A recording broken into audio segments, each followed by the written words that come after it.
ओम देवी प्रपन्नाति हरे प्रसीद प्रसीद मातर्जगतोऽखिलस्य प्रसीद विश्वेश्वरि पाहि विश्वं त्वमेश्वरी देवी चराचरस्य शरणागत दीनार्थ परित्राण परायणे सर्वशार्थ हरे देवी नारायणी नमोस्तुते। नमस्कार, स्वागत है आपका आचार्य वाणी में। मैं आचार्य विक्रमादित्य आपके साथ हूँ।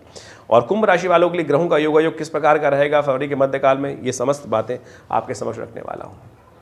देखिए, फरवरी के मध्यकाल में ग्रहों का योग बड़ा विचित्र बनने वाला है।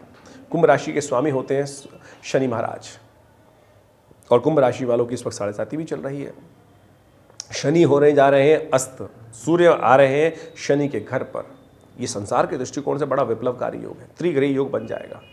और ये त्रिग्रही योग अभी राशि मकर में बना हुआ है, और फिर आगे जाके कुंभ राशि में भी त्रिग्रही योग बनेगा। तो ये विशेष तौर पर संसार में कहीं ना कहीं कष्ट देने के योग बना सकता है। ऐसे में आपको अपने लिए शांति के साथ समझने की ज़रूरत है, क्या करना चाहिए किस प्रकार से, क्योंकि ये ग्रह इस समय समझें, शनि अस्त होंगे, सूर्य परिवर्तन की तरफ जाएंगे, बुध अस्त होंगे, साथ साथ बुध भी अस्त हो जाएंगे। बुध व्यावसायिक बुद्धि के स्वामी हैं, विशेष तौर पर आपकी राशि के अनुसार बात करें तो बुद्धि के स्वामी हैं। साथ साथ शुक्र भी परिवर्तन की तरफ जा रहे हैं, मंगल उच्च के चल ही रहे हैं और 12वें भाव में बैठे हैं। कैसे होंगे भाग्योदय? एक खास उपाय आपकी राशि के अनुसार से यदि आप करेंगे समय समय के अनुसार से, तो आपको विशेष तौर पर लाभ देने के योग बनाएगा। वैसे हम विशेष तौर पर सिलसिलेवार तरीके से आपको समझाते हैं ग्रहों का योग किस प्रकार से है। 10 फरवरी की यदि हम बात करें तो उस दिन बड़ा सुंदर दिवस आरंभ हो रहा है। प्रतिपदा है, माघ मास के शुक्ल पक्ष की प्रतिपदा, और गुप्त नवरात्रि आरंभ काल है उस दिन। कुंभ में आपकी राशि के अनुसार से मकर में चलते हुए चंद्रमा कुंभ में आ जाएंगे सुबह 10:02 पर। 12वें भाव से निकलकर चंद्रमा लग्न में आएंगे। ये आपके लिए थोड़ा सा एनर्जी को इंप्रूव करने वाले रहेंगे। जो पिछले 2-3 दिनों से स्थिति थी उसमें इंप्रूवमेंट आने के योग बनेंगे। बुध उस दिन अस्त हो जाएंगे। आपकी बुद्धि के स्वामी अस्त होना बुध का विशेष तौर पर सुबह 7:18 पर, ये थोड़ा आपके लिए शीर्णकारी रहेगा। तो इसको आपको ठीक करने के लिए उपाय करना चाहिए। दुर्गा जी का सानिध्य लें, भगवती ज्ञान की देवी, बुद्धि की देवी माँ भगवती दुर्गा, उनका समस्त लोगों ने साथ लिया। कहा जाता है जब देवता जो थे असुरों से परास्त हो गए थे, कोई रास्ता नहीं दिख रहा था, तब उन्होंने विचार किया कि क्या रास्ता अपनाएं। तो उनकी बुद्धि से एक प्रकाश निकला और वो आकाश मंडल में व्याप्त हुआ। अथर्वशीर्ष में उस प्रार्थना की जाती है कि साब्रवीत, जो काशी तुम, जब देवताओं ने कहा काशी तुम महादेवी थी, तो उस पराशक्ति ने कहा साब्रवीति अहम ब्रह्म स्वरूपिणी मत्ता पूर्ति पुरुषात्मकम जगत शून्यम चा आनंद आनंद। तो यानी उस पराशक्ति ने कहा कि मैं ज्ञान की देवी हूँ, समस्त ज्ञान मेरे से ही निकलता है। तो इसलिए कह रहा हूँ, जब बुद्धि अस्त हो जाए, बुद्ध जब ग्रस्त हो जाए, तो माँ भगवती दुर्गा का सानिध्य लें। गुप्त नवरात्रि आरंभ हो रही है, तो 9 दिन तक यदि आप इस दुर्गा सप्तशती का यज्ञ कर लें, तो आपके ये ज्ञान के लोप वाले ग्रह को ठीक कर आप सुंदर तरीके से समस्त कष्टों को ठीक करने का योग बना सकते हैं। हमने इसलिए विवेकानंद योगाश्रम में इस गुप्त नवरात्रि के अवसर पर 9 दिवसीय शतचंडी महायज्ञ का सुंदर आयोजन किया है। आप उसमें भी सम्मिलित हो सकते हैं और नित्यपति आप उस यज्ञ में भाग लेकर अपने कष्टों को दूर करने का योग बना सकते हैं। यदि बहुत दूर है तो चिंता न करें, उसके लिए भी सुंदर ब्राह्मणों की व्यवस्था है, विद्वान ब्राह्मणों की। वो आपके नाम गोत्र से उस यज्ञ में आहुति देकर आपके कष्टों को दूर करने के लिए सुंदर तरीके से प्रार्थना भगवान के समक्ष कम से कम अरदास तो कर ही सकते हैं। देखिए, उससे परिवर्तन का योग बनता है। ये हमारा अनुभव है, लाभ मिलेगा, कल्याण के योग बनेंगे। संपूर्ण जानकारी के लिए फ़ोन नंबर स्क्रीन पे दिए हुए हैं, उन पर संपर्क साध सकते हैं। आप भी नित्यपति इस मंत्र का जप करें, या देवी सर्वभूतेषु बुद्धि रूपिणी संस्था नमस्तस्यै नमस्तस्यै नमस्तस्यै नमो नमः। 11 फरवरी को द्वितीया तिथि है, रविवार का अवसर है, और साथ साथ उस दिन 2 और ग्रह परिवर्तन की तरफ जा रहे हैं। शुक्र जा रहे हैं मकर, विशेषतः मकर राशि में मंगल के साथ आपके 12वें भाव में, ये राजयोग का निर्माण कर रहे हैं। मंगल के साथ मंगल उच्च के बैठे हैं, ये आपके लिए बहुत सुंदर योग बनाएंगे। बहुत बड़े बड़े लोगों से संपर्क साधेंगे, नए संपर्क, नई एनर्जी से इंप्रूव करने के योग बना देंगे। आपके एक अस्त हुए तो एक नई चीज़ आपके लिए उदय करने का योग बन सकता है। ऐसे में गरीब परित्यक्त लोगों की जितनी आप सेवा करने का प्रयास करेंगे, उतने जल्दी आपके लिए इंप्रूवमेंट, बड़े चीज़ों को, बड़े लोगों से लाभ प्राप्ति के योग बनेंगे। शनि होने जा रहे हैं अस्त, आपके लग्न के स्वामी अस्त होने जा रहे हैं, ये आपके लिए शीर्ण है। ऐसे में इसको लगातार उपाय करने की ज़रूरत है। सूर्य के वजह से अस्त हो रहे हैं, तो उनका सूर्य का उपाय करें। रविवार का दिवस है, सुबह सुबह सूर्य को जल दें। देखिए, आटे का दान करें, भगवान सूर्य को के मंत्र का जप करें, यह आपके लिए कल्याणकारी रहेगा। 12 फरवरी को यदि ग्रह समझें तो उस दिन तृतीया तिथि है, सोमवार का अवसर है, और चंद्रमा परिवर्तन की तरफ जाएंगे। सुबह सुबह लग्न से निकलकर आपकी राशि में आगे जाएंगे, और ये सुबह 5:48 पर घटना घटेगी। और ऐसे में सूर्य विशेष तौर पर गौरी तृतीया का योग बनेगा, तिल चतुर्थी का योग बनेगा। तो कोशिश ये करें इस दिन भगवती का विशेष तौर पर पूजन करें। दूध में थोड़ा तिल डालकर भगवती भगवान शंकर का यदि अभिषेक करें तो बहुत सुंदर रहेगा। हो सके तो भगवती दुर्गा के मंत्र को आप तिल के द्वारा आहुति देने का प्रयास करें। तिल से आपके भाग्य जागने के योग बन सकते हैं, सुंदर ग्रह योग दिखाते हैं। तो आपके ग्रह योग जो बन रहे हैं वो नए विचारों को उदय करने वाले रहेंगे। राहु के साथ चंद्रमा की युति द्वितीय भाव में होगी, ये भ्रमण कराएगी आपको, लेकिन माँ के आशीर्वाद से कल्याण के योग बनेंगे। तो माँ भगवती दुर्गा का आशीर्वाद सुबह सुबह लें, कल्याण के योग बनेंगे। हो सके तो चावल का खीर का भोग भगवती को लगाएं। यदि आपकी माता जी स्वयं आपको हाथ से चावल खिलाएं तो वो खीर बनाएं तो बहुत सुंदर रहेगी आपके लिए योग बनेगा और सुंदर तरीके से। 13 फरवरी को मंगलवार का अवसर है, चतुर्थी का योग है, तो अंगारक चतुर्थी बन गई। ये बड़े सुंदर योग है। मंगल के संपूर्ण ग्रहों को, मंगल आपके लिए इस वक्त राजयोग कारक है जो ग्रह योग बना रहा है। तो ऐसे में मंगल को और शक्ति देने के लिए सुंदर तरीके से हनुमान चालीसा का पाठ कर लीजिए, क्योंकि एक ही ग्रह यदि शुद्ध हो जाए तो संपूर्ण प्रकार से कष्टों को दूर करने के योग बना देते हैं। सूर्य इस दिन 12वें भाव से निकलकर वो आपके लिए आपके लग्न में आ रहे हैं, जिनके वजह से शनि अस्त हुए हैं, और वो आपकी एग्रेसिवनेस बढ़ा देंगे, एंग्जाइटी बढ़ा देंगे। रास्ता कहाँ से निकलेगा? जितना दान पुण्य करेंगे, परोपकार करेंगे, सेवा करेंगे। इस एक महीना इस बात का ध्यान रखिएगा, जितना सेवा करेंगे ना, और विशेष तौर पे वो भी गरीब लोगों की सेवा करेंगे, जरूरतमंद लोगों की सेवा करेंगे, स्त्रियों की सेवा करेंगे, परित्यक्त लोगों की सेवा करेंगे, वो आपके भाग्य न्यारे कर सकता है। तो ये सूत्र यदि समझ लिया तो बस समस्त ग्रहों को ठीक करने का रास्ता आप अपना सकते हो। तो इन चीज़ों को समझते हुए कार्य करना चाहिए। इस दिन विशेष तौर पर भद्रा का योग है, जो सूर्योदय से आरंभ होकर करीब करीब शाम को 6:38 तक रहेगी। तो नए कार्यों का आरंभ करने से आपको बचना चाहिए। वहीं 14 फरवरी की यदि हम बात करें तो ग्रहों का योग परिवर्तन की तरफ तो चला ही गया है। ऐसे में चंद्रमा का परिवर्तन का योग फिर बन रहा है, और जो सुबह 8:40 पर ग्रह परिवर्तन की तरफ जाएंगे वो बसंत पंचमी का योग सुंदर निर्माण हो रहा है। ये आपके लिए बहुत कल्याणकारी रहेगा। बृहस्पति के साथ चंद्रमा का योग बड़ा सुंदर है। शनि महाराज ने दृष्टि डालकर बृहस्पति को थोड़ा कमजोर कर रखा था। ऐसे में नए विचारों का उत्पन्न करने का योग बृहस्पति अब दिखाने वाला है 1 महीने तक आपको। बट गुस्से को ध्यान रखिएगा। शनि, सूर्य लग्नमर और बृहस्पति और चंद्रमा का जो योग चल रहा है, शनि अस्त हो चुके हैं, ये कहीं ना कहीं कष्टकारी है। ध्यान रखिएगा, विशेष तौर पर किसी न हार्ट संबंधित समस्याएं ऐसी राशि वालों में बढ़ सकती हैं। तो ध्यान रखते हुए अननेसेसरी गुस्से से बचें, अन्यथा कष्ट के योग बन सकते हैं। हृदय रोग संबंधित समस्याएं उत्पन्न हो सकती हैं। ध्यान रखते हुए कार्य करने की जरूरत। बसंत पंचमी है, माँ भगवती सरस्वती की आराधना करें। हो सके तो पीले चावल का भोग लगाएं, मीठे चावलों का। केसर का नित्यपति आने वाले करीब करीब 1 महीने तक सेवन करें। ये आपके लिए बहुत अच्छा रहेगा। बृहस्पति के नेगेटिव प्रभावों को दूर करने वाला रहेगा, सूर्य के नेगेटिव प्रभावों को दूर करने वाला रहेगा। 15 फरवरी को ग्रह योग दिखाता है कि षष्ठी का अवसर है, बृहस्पतिवार का दिन है, और साथ साथ ग्रह योग आपके लिए विशेष तौर पर लाभ के योग कर रहे हैं। भाग्य से लाभ के योग बनेंगे। चंद्रमा बृहस्पति का संबंध बहुत सुंदर रहेगा और आपके प्रभास से बहुत सुंदर योग बन सकता है। बस ध्यान ये रखना है कि फालतू के कामों में न फंसे, अपने कामों में ध्यान रखते हुए कार्य करना आपके लिए अच्छा रहेगा। 16 फरवरी को भी ग्रहों का योग बड़ा सुंदर बना हुआ है आपके लिए, मार्ग प्रशस्त कर रहा है, लाभ का योग। और उस दिन एक काम होने जा रहा है, उस दिन भानु सप्तमी है, उस दिन आरोग्य सप्तमी है, और विशेष तौर पर सूर्य सप्तमी है। सूर्य का जन्म दिवस है। सूर्य इन दिनों आपकी राशि में थोड़ा सा एग्रेसिव हैं और वो आपके बढ़ा रहे हैं। शनि को भी अस्त कर दिया है आपकी राशि के स्वामी को उन्होंने।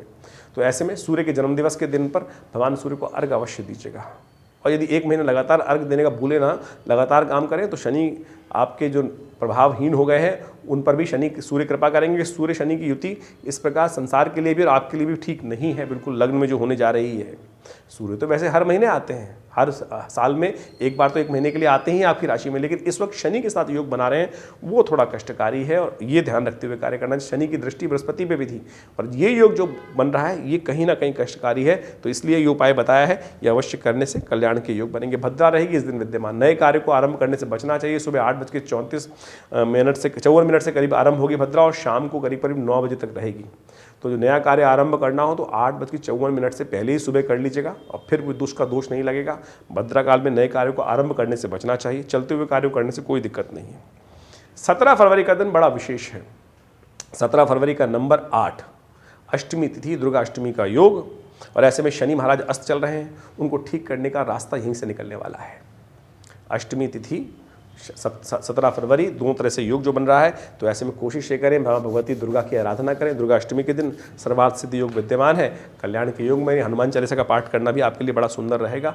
इन सब चीज़ों को उपाय करना आपके लिए कल्याणकारी योग है। 18 फरवरी गुप्त नवरात्रि का अंतिम दिवस है, और हमने विवेकानंद योगाश्रम में सतचंडी का सुंदर जो आयोजन कर रखा था, उसकी पूर्णाहुति का काल है। सुबह 7 बजे से यज्ञ आरंभ होगा, 11 बजे पूर्णाहुति का, और पूर्णाहुति साथ साथ भंडारे की वेला रहेगी। कोशिश ये करें, सब लोग सादर आमंत्रित हैं इस विवेकानंद योगाश्रम में, इस चंडी के यज्ञ में। आप स्वयं भाग लेने के लिए आश्रम में आ सकते हैं। फ़ोन नंबर्स पे अपने स्थान को आरक्षित करने के लिए व्यवस्था बना लें। देखिए सुंदर योग रहेगा, और ये गुप्त नवरात्रि संपूर्ण मनोरथ को सिद्ध करने वाली है आपके लिए। तो खास तौर पर तो ध्यान रखिएगा, इसका लाभ लेते हुए कार्य करना आपके लिए बहुत सुंदर रहेगा। ग्रहों का योग आपके लिए अनुकूल है। विशेष तौर पर हमने जैसा समझाया, बृहस्पति के साथ चंद्रमा का सुंदर योग बना हुआ है। लाभ के योग आपके लिए प्रशस्त हैं, बट थोड़ा गुस्से को कंट्रोल करते हुए कार्य करना है। एंजाइटी, जल्दीबाजी में काम नहीं करना है। परोपकार, दान का काम करने का प्रयास कीजिए और ऐसे में सुंदर तरीके से ब्राह्मणों की अष्टमी के, नवमी के दिन विशेष तौर पर सेवा करें, गरीब कन्याओं का पूजन करें, उनका आशीर्वाद लें। इससे सुंदर क्या रहेगा। 19 और 20 फरवरी की यदि हम बात करें तो 19 फरवरी को विशेष तौर पर सोमवार का अवसर, दशमी तिथि, एकादशी का योग बनेगा, लेकिन एकादशी का पुण्य अगले दिन रहेगा, इस बात का ध्यान रखिएगा। लेकिन बुध होने जा रहे हैं इस वक्त परिवर्तन राशि की तरफ, कुंभ राशि में जाने का योग बना रहे हैं। 12वें से निकलकर आपकी कुंभ राशि में आएंगे। थोड़ा सा इंप्रूवमेंट होगा, लेकिन बुध क्षीण है, इस वक्त अस्त है, क्षीण है, लेकिन लग्न में आने से, आपके केंद्र में आने से उनको लाभ की स्थिति बनेगी। बहुत चीज़ों को आप अच्छे से मैनेज करने के योग बना पाएंगे। एज कंपेयर टू जो पहले की स्थिति थी, उससे ठीक करने की स्थिति अवश्य बनती दिखाई दे रही है। बुद्ध को शक्ति देने के लिए कोशिश ये करनी चाहिए आपको, विशेष तौर पर हरी चीज़ों का दान करना चाहिए। मूंग का, विशेष तौर पर साबुत मूंग का दान करने का प्रयास करना चाहिए। गौ पूजन करने का प्रयास करना चाहिए, तो इससे लाभ होगा। यदि अगले दिन बात करें 20 तारीख को, उस दिन एकादशी है, जय एकादशी का अवसर है। और ऐसे में ग्रहों का योगायोग जो है आपकी राशि के अनुसार से, जहाँ बताया जिस प्रकार से, उन सबको ठीक करने के लिए भगवान विष्णु का पूजन करने से बढ़िया तो कुछ है ही नहीं।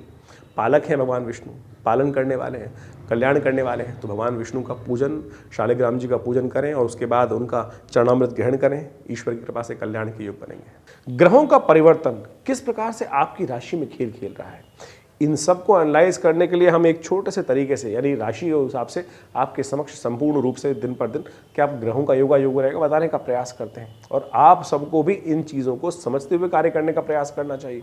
देखिए, राशि तो एक पहलू है, लेकिन इसके अलावा भी जन्मपत्री को अच्छे से एनालाइज करने की ज़रूरत होती है कि जन्मपत्री में राशि कौन सी है, लग्न कौन सी है, नवांश में किस प्रकार के ग्रह योग बना रहे हैं।